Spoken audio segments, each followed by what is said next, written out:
नमस्कार दोस्तों, Shridev online classes YouTube channel में आप सभी का एक बार फिर से बहुत बहुत स्वागत है। दोस्तों, आज इस वीडियो में हम करंट अफेयर्स और जनरल नॉलेज की कुछ महत्वपूर्ण जानकारियां प्राप्त करेंगे जो कि आपके हर एग्जाम के लिए सबसे ज़्यादा महत्वपूर्ण हो सकती है।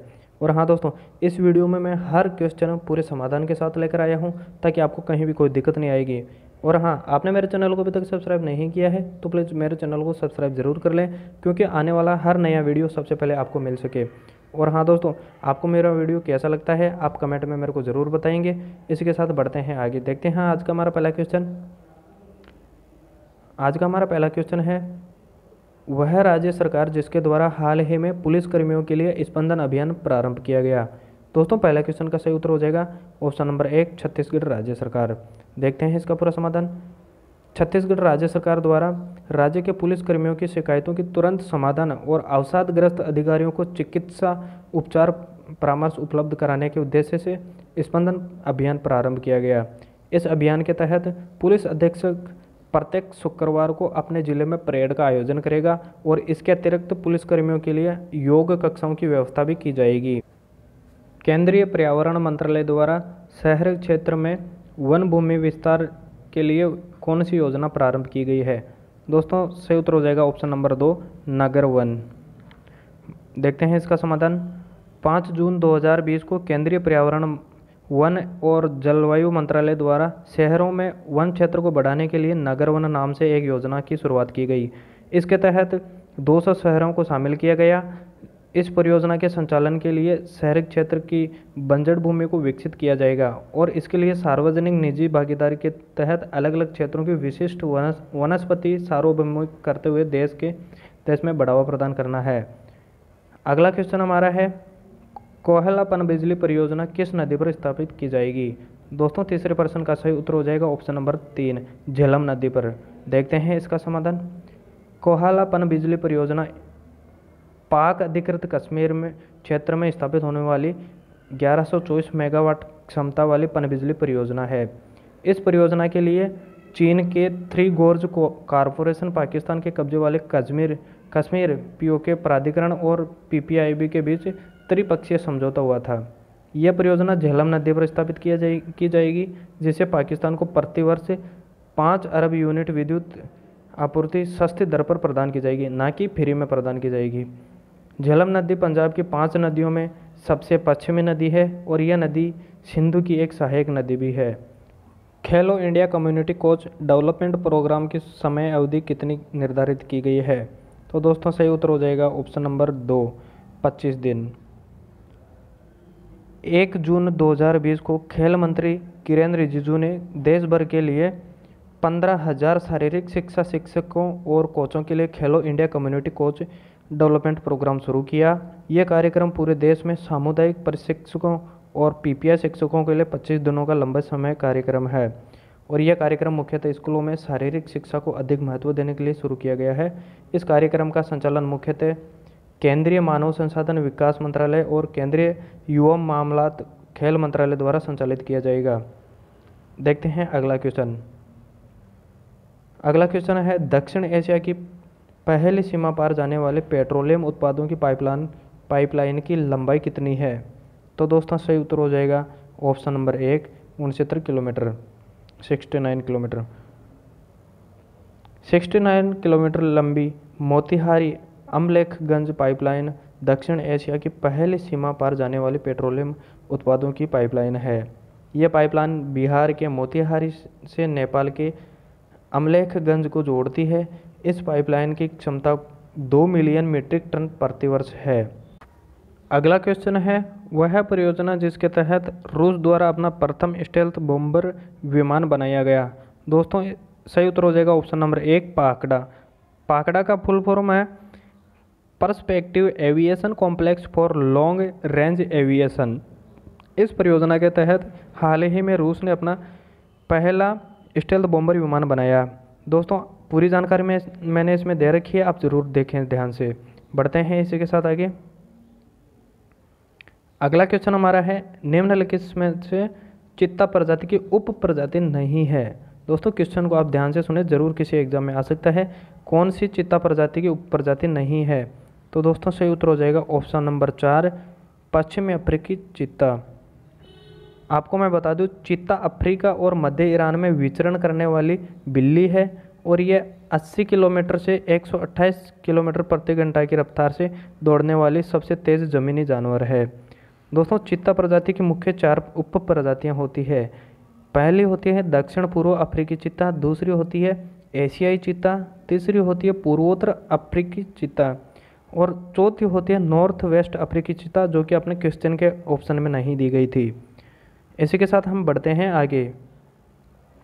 अगला क्वेश्चन हमारा है, वह शहर कौन सा है जहां देश की प्रथम ई अपशिष्ट रिसाइकलिंग इकाई स्थापित की गई है?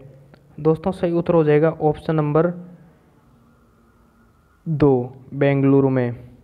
आपको मैं बता दूं, केंद्र सरकार ने भारत की प्रौद्योगिकी राजधानी के रूप में विकसित बेंगलुरु कर्नाटक में देश की प्रथम अत्याधुनिक ई अपशिष्ट रिसाइकलिंग इकाई को स्थापित की गई है और ये सरकारी क्षेत्र में स्थापित होने वाली देश की प्रथम ई अपशिष्ट रिसाइकलिंग इकाई है और यह ई रिसाइकलिंग इकाई केंद्रीय रसायन और उर्वरक मंत्रालय द्वारा स्थापित की गई है।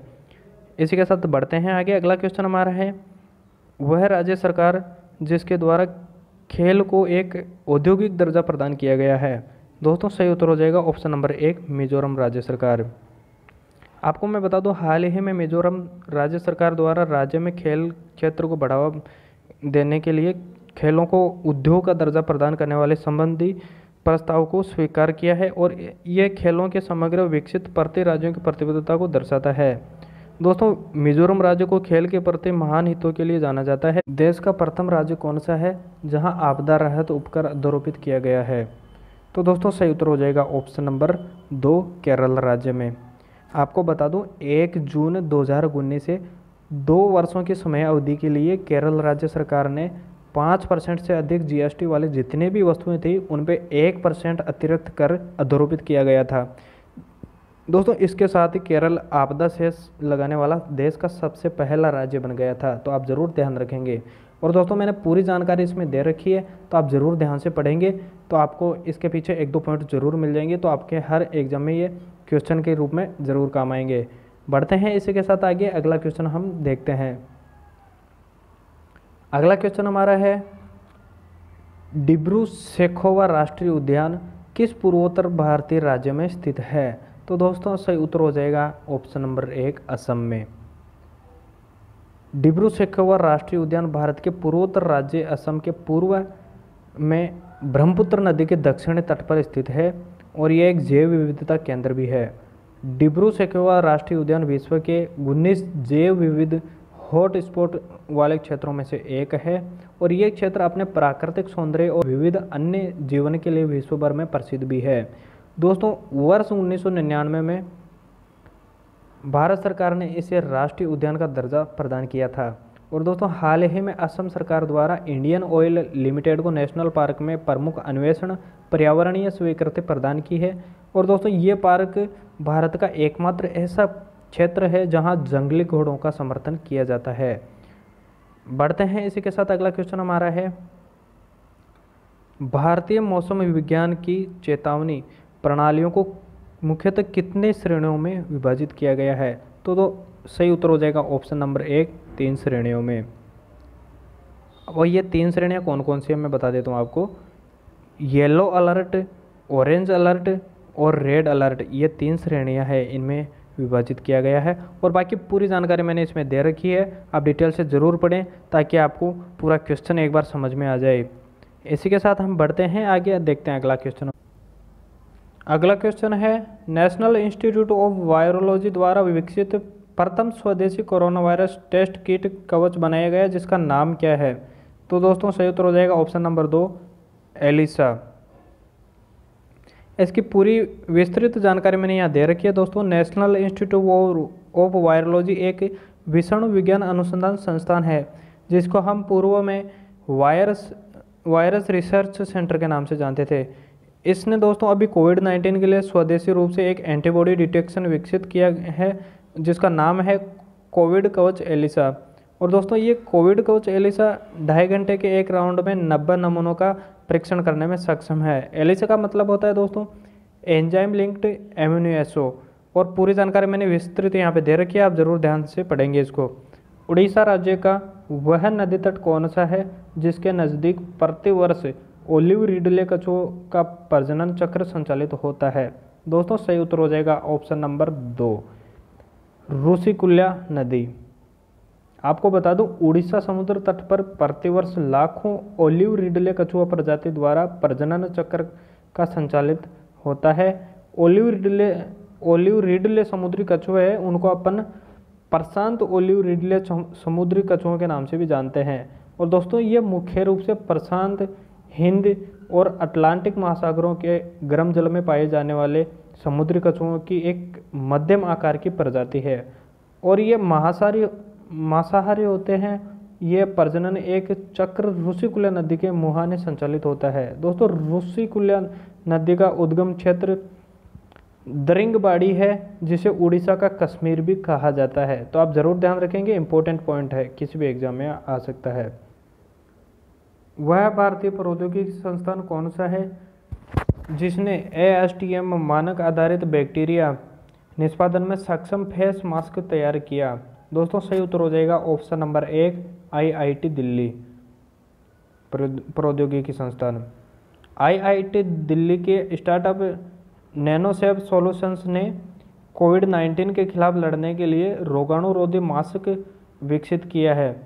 यह पहला फैब्रिक आधारित मास्क है जो रोगाणुरोधी और धोने योग्य है। दोस्तों ये मास्क ASTM मानकों का अनुपालन करता है। ASTM का फुल फॉर्म है दोस्तों American society for testing and materials. तो आप ज़रूर ध्यान रखेंगे और पूरी जानकारी मैंने विस्तृत यहाँ पे दे रखी है, तो आप ज़रूर ध्यान से पढ़ेंगे और इसका आप नोट्स भी बना सकते हैं मेरी वीडियो को पॉज करके। इसी के साथ हम बढ़ते हैं आगे। अगला क्वेश्चन हमारा है, वह संगठन कौन सा है जिसके द्वारा अल्ट्रावायलेट कीटाणु शोधन टावर विकसित किया गया? तो दोस्तों सही उत्तर हो जाएगा ऑप्शन नंबर 1, रक्षा अनुसंधान और विकास संगठन। 4 मई 2020 को रक्षा अनुसंधान और विकास संगठन ने रासायनिक मुक्त और तेजी से कीटाणु शोधन के लिए अल्ट्रावायलेट कीटाणु शोधन टावर विकसित किया। भारत में कोयला खदानों के राष्ट्रीयकरण का प्रथम चरण कब प्रारंभ किया गया? तो दोस्तों सही उत्तर हो जाएगा ऑप्शन नंबर 1, वर्ष 1971 में। वर्ष 1971 में कोयला खदानों के राष्ट्रीयकरण के प्रथम चरण का संपादन प्रारंभ किया गया, जिसके उपरांत वर्ष 1975 में कोल इंडिया लिमिटेड की भी स्थापना की गई। दोस्तों वर्ष 2015 में कोयला खान विशेष प्रावधान अधिनियम 2015 के तहत कोल साइंस में निजी क्षेत्र को कोयला खनन की अनुमति प्रदान की गई थी।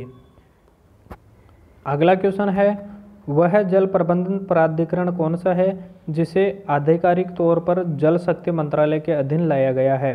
तो दोस्तों सही उत्तर हो जाएगा ऑप्शन नंबर 1, कावेरी जल प्रबंधन प्राधिकरण। 30 अप्रैल 2020 को कावेरी जल प्रबंधन प्राधिकरण को आधिकारिक तौर पर जल शक्ति मंत्रालय के अधीन लाया गया है। दोस्तों इससे पूर्व यह प्राधिकरण नदी विकास और गंगा संरक्षण मंत्रालय के अधीन सेवारत था। आपको ये जानकारी होना जरूरी है कि 1 जून 2018 को केंद्र सरकार द्वारा तमिलनाडु, कर्नाटक, केरल और पुडुचेरी के बीच जल के बंटवारे संबंधी विवाद निपटाने के लिए कावेरी जल प्रबंधन प्राधिकरण का गठन किया गया था। इस भारत में अंतर्राष्ट्रीय वित्तीय सेवा केंद्र प्राधिकरण कहाँ स्थापित किया जाएगा? तो दोस्तों सही उत्तर हो जाएगा ऑप्शन नंबर 2, गांधीनगर, गुजरात में। भारत सरकार ने गुजरात के गांधीनगर में अंतर्राष्ट्रीय वित्तीय सेवा केंद्र प्राधिकरण की स्थापना संबंधी प्रस्ताव को स्वीकृति प्रदान की है। और दोस्तों ये प्राधिकरण भारत में अंतर्राष्ट्रीय वित्तीय सेवा केंद्रों में वित्तीय बाजारों को विनियमित करेगा। तो आप जरूर ध्यान रखेंगे और इसकी पूरी जानकारी थोड़ी सी डिटेल मैंने और भी दे रखी है, तो आप जरूर ध्यान से पढ़ेंगे। इसी के साथ बढ़ते हैं आगे। आज का हमारा क्वेश्चन है जो कि लास्ट क्वेश्चन है। दोस्तों आपने मेरे चैनल को अभी तक सब्सक्राइब नहीं किया है तो प्लीज़ मेरे चैनल को सब्सक्राइब जरूर कर दें। और हाँ, मेरे से जितनी भी गलतियाँ हो रही है और मैं सही नहीं बना पा रहा हूँ या फिर और कुछ गलतियाँ हैं, वो मेरे को आप कमेंट में ज़रूर बताएं, ताकि मैं और से ज़्यादा इसमें सुधार करके अच्छी वीडियो आपको प्रदान कर सकूँ। तो दोस्तों प्लीज़ मेरी हेल्प के लिए आप मेरे को कमेंट में ज़रूर बताइए कि मैं वीडियो में और किस प्रकार का सुधार कर सकूँ और किस प्रकार से मैं अच्छी वीडियो बना के आपको दे सकूँ। तो प्लीज़ मेरे को आप कमेंट में ज़रूर बताइए आपका क्या सुझाव है। दोस्तों हमारा लास्ट क्वेश्चन है आज का, वह राज्य सरकार जिसके द्वारा भारतीय नौसेना से ऑक्सीजन आपूर्ति सुनिश्चित करने के लिए मल्टीफीड ऑक्सीजन मैनीफोल्ड की खरीद की गई है। तो दोस्तों सही उत्तर हो जाएगा ऑप्शन नंबर 2, आंध्र प्रदेश सरकार। 2 अप्रैल 2020 को आंध्र प्रदेश सरकार ने कोरोना वायरस संक्रमित लोगों को ऑक्सीजन की आपूर्ति के लिए मल्टीफीड ऑक्सीजन मैनीफोल्ड की खरीद को स्वीकृति दी थी, और ये मल्टीफीड ऑक्सीजन मैनीफोल्ड भारतीय नौसेना के विशाखापट्टनम स्थित प्रयोगशाला द्वारा विकसित की गई थी, और ये डिवाइस 6 मरीजों को ऑक्सीजन की आपूर्ति के लिए एकल ऑक्सीजन सिलेंडर का उपयोग करता है। इसी के साथ आज की हमारी क्लास समाप्त हुई। दोस्तों आपको हमारा वीडियो कैसा लगा आप मेरे को कमेंट में ज़रूर बताएं। जय हिंद।